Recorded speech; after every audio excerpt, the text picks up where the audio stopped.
Hey guys, what's going on? Welcome back. Today we are going to be taking a look at comparing Marvel Strike Force and Galaxy of Heroes. Marvel Strike Force is a game currently in soft launch. I've been thinking about covering it for a while, but with the Sith rated, things got pushed back for me a little bit.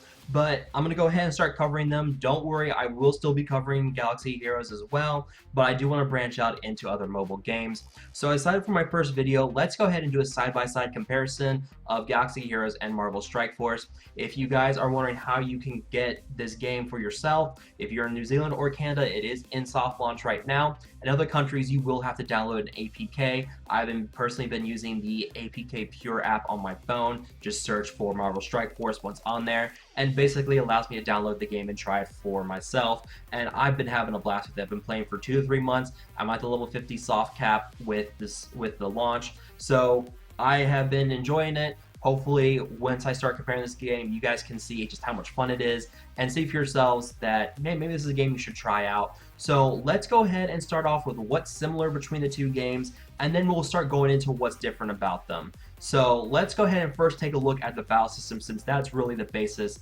of both games, and they are pretty similar. So let's go ahead and get into detail about that. For Galaxy of Heroes, you guys already know how it is. You have 2 teams, they're each fighting each other. You have the blue turn meter bar that fills up, and once it's full, a character can move. You have your green health bar that goes from yellow down to red based on how much health there is. So it's pretty standard and straightforward. You have your buffs and debuffs. Your buffs are in green, your debuffs are in red. All this is pretty similar to us for Galaxy of Heroes, and you also have your basic and your special move. Now, comparing that to Marvel Strike Force, it is pretty much the exact same for the battle system and Strike Force. You also have the blue turn meter bar. As it fills up, your character is going to take a turn once it's at full. You have your green to yellow to red health. All that's the same. You will be able to fight faster in Strike Force. You have 1x, 2x, and 4x speed. The 4x is incredibly fast. I really don't recommend it because it's too fast and you don't usually know what's going on, and you can lose track of what's going on with the battle and you can really mess up things. So I recommend doing a 2x speed. However, the one big difference between Strike Force and Galaxy Heroes here is the dynamic camera that you have with Strike Force. And basically, it's a really nice kind of animation and really helps you really feel like this is a cinematic feel for this game. It really gives you a superhero cinematic kind of thing going on, aka like Marvel movies sort of. But really, you get to zoom in on the characters, you get to see them up close as they're fighting each other. So there is that difference, but otherwise they are pretty much the exact same against each other when it comes to the battle system. In terms of PvP content for Galaxy Heroes, we have the arena system, and this is where, basically you climb up ranks, you fight other teams of players. So it's pretty simple and straightforward. You have payout times, it varies for people per time zone, and basically it gives you rewards based on your rank at the time of your payout. There's no kind of average rank or anything like that. So you basically just climb your way up to your payout time, hold it, and then you get your rewards. For Marvel Strike Force, the arena is pretty much the exact same way, except you have a defensive and an offensive team. You can set your defensive team to whatever you want, and then you can use a completely different team for offense. You can use the same team as defense, but you can use something different. So for defense, we see a lot of teams that involve like 3 tanks on the team. There's a lot of defensive abilities going on. So you do have some pretty strong defensive teams that you can set in Strike Force, and then you have your offensive teams. For payout, it's the exact same way. Once you get to your payout time, it will give you rewards based on your current rank. There's no averages of the ranks throughout the day. So you need to get a rank that you have to hold at the exact time that you get your payout in order to get those payout rewards. Now, one other thing that you guys may remember from Galaxy Heroes is the battleground system way back in the day. And it wasn't really popular in Galaxy Heroes because it required basically spending all day on your phone. For Marvel Strike Force, you have something called Battlegrounds, and basically this is the same kind of premise as tournaments, where you basically fight, you gather up a lot of points, and at the end of the tournament it gives you your rewards based on where you ranked and how many points you got during that battleground. So that's pretty similar there. You don't have a defensive team that you have to set for tournaments, and basically you just quickly switch in and out teams and switch in and out characters to constantly gather the most points. You have an energy system that caps out at 2,000 resources. but every time that you use the same character over and over again, you start to increase that score. It goes from 5 up to 10 up to 15, and it constantly increases the more often you use that character. But this will reset once at the daily cap every day. So an interesting take on the battleground system. You do have rewards for the top 2,000. Anybody outside the top 2,000 will not get rewards for this mode. So pretty similar to the tournament system, a little bit different, some different touches on it, no defensive teams, but pretty familiar territory as well for those Galaxy of Heroes players. When it comes to Galaxy Heroes, we already know how the currency is. We have currency for raids, for arena, for territory battles, guild raids, everything, every different kind of game mode gives us a different kind of currency. So you have your shard shop as well. Anything like that will give you bonus currency that you can then use to buy gear and character shards and everything else. So it's pretty similar when it gets compared to Marvel Strike Force. You can see that up in the top right corner, I have gold. Then the purple icon is the power cores, which is basically your premium currency like crystals. And then you have your campaign energy without yellow lightning bolt. That is the energy you spend to complete campaign missions. So you can see here, this battle is going to take 16 campaign energy. Now, if you go over to raids, this is where things get a little different. You can now see that I've got the purple icon, which is the raid tickets, the green icon, which is the raid currency that I currently have, and the green lightning bolt is your raid energy. To use an attack in the raid, it costs me 10 energy, and the regeneration rate looks to be about 1 energy per 15 minutes regeneration. So pretty simple. Battlegrounds, we've got the battleground currency, then the battleground energy, and of course your power core currency. So every time that you go to a different game mode, it automatically pops up and shows your different currencies. For arena, we have the daily attempts with the 5, we have the 400 of the arena tokens that I currently have, and then power cores again. So every time you go to a different kind of game mode, it'll automatically pull up your currency, so you automatically see whether you have enough currency. You can then save time by saying, do I have enough currency to go currently buy something in the store or not? So there are different currencies in Marvel Strike Force, just like there are with Galaxy Heroes. And of course, you do have these free orbs down here. You can see at the bottom, this ready icon with the 1 next to it. And basically what happens is you get a free orb every 4 hours. So it constantly gives you a free orb. You get 6 per day versus the 5 free chromiums you get per day in Galaxy Heroes. But you do have to wait every 4 hours to get that free orb. Now you can see here, I opened up that orb. I got a couple pieces of gear and I got a shard for the Shield Assault character. So it's pretty much the same thing as your chromiums. You do get a bit more loot out of a free orb per opening from Strike Force. So you get like maybe a piece of gear, maybe you get a full character or something from your chromiums your bronziums in Galaxy Heroes.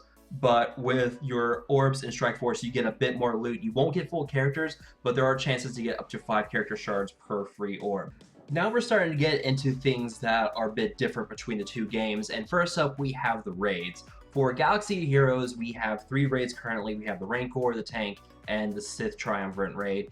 And basically what's going on is you send in a team, you do a certain amount of damage, and basically that damage is then calculated to your player score, and it will give you ranking rewards based on how much damage you did versus the other people in your guild. The more damage you did, the more rewards, the higher rewards, and the better rewards you will get for your overall score. And basically it means better loot from the raid, and basically it promotes people using a lot of different teams, a lot of powerful teams, to try and knock out the teams. Granted, we have solo teams now for Rancor and Tank raid, but with the Sith raid, which just came out, you kind of have things where you have certain teams that do well, and basically everyone's competing to see who can do the best damage with those exact same teams. So it's pretty standard for what we've now experienced with Galaxy Heroes, where you basically sort of compete with your own guild to see who can do the most damage, but at the same time, it's not really so much a team effort in some of the lower raids as it just is whoever gets the tiebreaker for soloing the entire raid. For the Marvel Strike Force raids, it's a little bit different. You basically have a team kind of method here that you have to use. No one player can solo the entire raid by himself. No matter what he does, it is literally impossible to solo a Marvel Strike Force raid with just one player. And it's because it all focuses on teamwork. For your raids, you have multiple lanes that you have to go down. You have 8 players per branch on the raid. There's 3 strike teams. and you have a maximum of 8 characters that can, or 8 players that can fight in each strike team. And what's going on is that you have different lanes that each player is required to take. It means that each player has to do a certain amount of work on his own to make sure that the entire guild gets those rewards. And for it, you have 3 tiers of rewards. You have tier 1 at 30% of the raid cleared, tier 2 at 60%, and if you clear the entire raid 100%, you get the tier 3 rewards. And of course, the rewards rank up based on the amount of damage that you guys do in the raid, and the more that you clear, the better your rewards are going to be. Now, of course, within those rewards, you are also going to have a different reward-based system where, you know, rank 1 is going to get better rewards than someone who doesn't really do as much damage down at raid 24. It's in 4 different tiers of raid gear that you will get. But the interesting thing here is you don't get gear directly from the raids. You get orbs that you can then go into for the guild store and then redeem for some gear that will give you blue gear, purple gear, orange gear, anything like that. You also get character shards if you so desire. You can also use it to buy supplies that will give you different gear as well. So there is some different ways of spending that raid currency that you're going to get and the orb currency that you will see as well. So it's pretty simple and straightforward for the Marvel Strike Force raid. It's quite different from the Galaxy Heroes raid. So that's it for the raids. Let's go ahead and get into the grinding system. And this is where Strike Force gets really different from Galaxy Heroes in terms of how much grinding is required for your characters. Now, up front, you're going to see that to increase the star count on your character's Marvel Strike Force, you need somewhere between 2 to 3 times the amount of stars needed in Galaxy Heroes. But before you start pulling out your pitchforks and going into a mob mentality and freaking out and saying that this game sucks, keep in mind there are almost no star requirements needed right now in Marvel Strike Force. The only star requirements needed right now are to unlock the Iron Man legendary event, where it needs 5-star shield characters. Beyond that, there are no star requirements necessary in this game. Everything else, your raids, your battleground arena, nothing requires star counts. So all you really need to focus on is getting 5-star shield characters to unlock Iron Man. But then you can use whatever characters you want to in the raids. You can use whatever you want to in battlegrounds and arenas. You do not have to, you're not forced to get 7-star characters to really be able to use them in every single game mode. So you can go ahead and put those pitchforks away and take a sigh of relief. There is no massive amounts of grinding required for Strike Force versus Galaxy Heroes. Now, to get those 5-star characters, it's a bit of a grind. You're going to need about 200 to 300 character shards to get to 5 stars for the Iron Man event. So it's about the same to get a 7-star character required for some of those events. But beyond that right now, there's really not a lot to worry about. So like I said before, there's really not a lot of grinding that's necessary. Now, once you start getting 7-star characters and you get extra shards, you will get a currency called Ultimus Shards, or Ultimus currency, and basically this allows you to buy Ultimus orbs, which will then allow you to unlock shards for Ultimus, which is the main antagonist of the campaign for this game. And really, his kit looks strong on paper, but anybody who's played Galaxy Heroes can tell you a strong kit on paper does not necessarily translate to a strong kit in the real world. So you do have something like that with your shard shop currency with General Grievous, but you don't have to really, but you will be able to unlock the Ultimus with that, but there's no like gear or something you can get out of a shard shop either. So keep that in mind with your 7-star characters. If you really want to get Ultimus, by all means start grinding away at those 7-star characters.